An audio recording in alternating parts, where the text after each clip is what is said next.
What's up everybody, it's Sean here back today to give you a review of the upcoming Air Jordan 4 Retro Black Cat.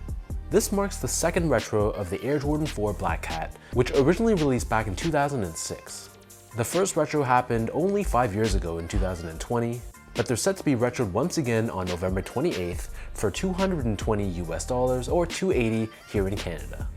The official colorway for this shoe is black and light graphite, and these will be available at select Air Jordan retailers, including the Closet Inc. right here in Canada. The Closet Inc. is my go-to shop for Jordans and Nike retros. They're independently owned and operated, and they offer some of the best prices in the entire country.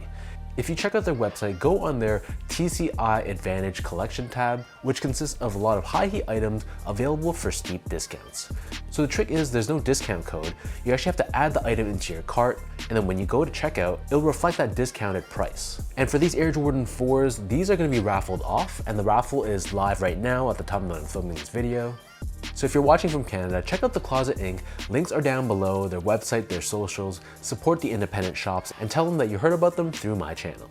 So first things first, here's a quick look at the box. So this comes in a black-based Air Jordan 4 box, and it features this glossy Jumpman on the top, along with this black-colored speckle paint all throughout.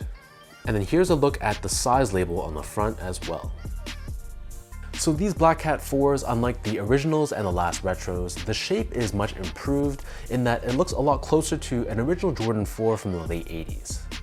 And one thing they did a lot better than previous releases is the fact that they incorporated a genuine nubuck along the entire upper. So the material of the leather isn't amazing, but it definitely is a step in the right direction by incorporating this genuine nubuck all around. For the bottom three eyelets, we have this black shiny lace crown, which is crafted out of plastic. Next to this, we have more nubuck, and we have this blacked out knitting in the middle. And then for the top three eyelets, this is covered in another lace crown, and it's attached to the side wing or flap, which is also crafted out of black nubuck. One thing I had to point out though is that when you press these wings against the body of the shoe, it makes this noise,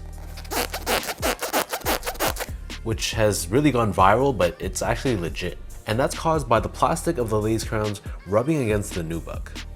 Next to this, we have more nubuck surrounding the back of the shoe. And then on the heel, unlike the previous versions, for the 2025 retro, we have a hard plastic heel tab. This is also blacked out, and it features a shiny Nike Air branding, unlike the Jumpman Air branding that the first two versions had. As far as the laces go, this pair only comes with one lace option, and they're your normal flat style black colored laces. Underneath this, we have another layer of black netting covering the bottom half of the tongue, and then the top half of the tongue is covered in more nubuck, and we have this rectangular patch with this blacked out Jumpman Flight branding. On the back side of the tongue, we have this Air Jordan branding, which is upside down as usual, and then the interior of the shoe and the back of the tongue, this is covered in a light graphite colored liner, and the collar of the shoe is decently well padded. For the insoles, these come with a polyurethane lined foam insole, and we have this blacked out Nike Air branding pressed onto the heel. So the upper of the Black Cat 4 sits atop this polyurethane foam midsole, which is painted in this glossy black finish. Encapsulated within this midsole, we have Nike Air technology both underneath the forefoot and the heel, and you can see the heel air unit through the cutaway on the heel of the foam itself. And then as far as the bottom of the shoe goes, this is your typical Air Jordan 4 outsole. This is crafted entirely in a black colored rubber. We have this herringbone style traction pattern along with this white colored Nike logo in the middle, unlike the previous versions that had a Jumpman logo. So that breaks down the look and the construction of this shoe. And for those wondering about how these fit, to me these fit like most recent Air Jordan 4 retros. So in most cases, I'd recommend going true to size. Unless you have a wider foot, then half size up might be the better way to go. So whatever size you normally have been going for recent Air Jordan 4s, go for that same size for this pair and it should fit you fine. Moving on to the comfort, so these feel like any other recently released Air Jordan 4, so it's really not that comfortable of a sneaker. Jordan 4s I find feel a little bit restricting around the toe box, and the underfoot feeling is pretty flat, firm, and there's not too much softness underfoot. I much prefer like an Air Jordan 3 or a 5 over a 4, but for a casual use sneaker, they're gonna be okay. I just wouldn't recommend wearing a shoe like this if you know you're gonna be walking a lot that day, or if you're gonna be on your feet for a long period of time. This is much more of a style or fashion piece. Finally, in terms of the quality and the craftsmanship on this pair, so first off, material quality, like I mentioned in the beginning of this video, is a big step up from the previous versions. It's still not an amazing quality of leather, but it is an actual genuine cut of nubuck, which I'm happy to see. The overall build and construction of the shoe I thought was fine. The netting wasn't wavy or ripply, the panels were consistently sized and placed, and the stitch job was good and it was free of major glue stains. So no complaints from the overall build, and again the shape and the material quality I thought was pretty decent.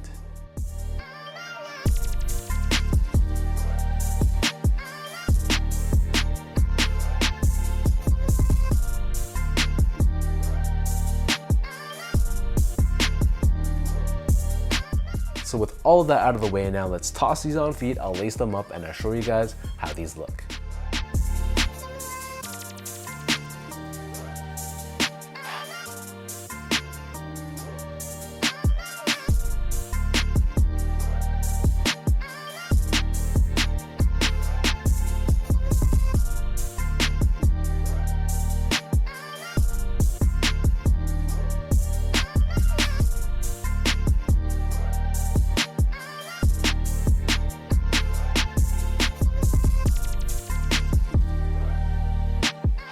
All in all, this is a shoe that has a bit of a cult following. It's never been one that I'm a big fan of though. This might be a hot take, but I've always thought that the Black Cat 4s are a little bit overrated.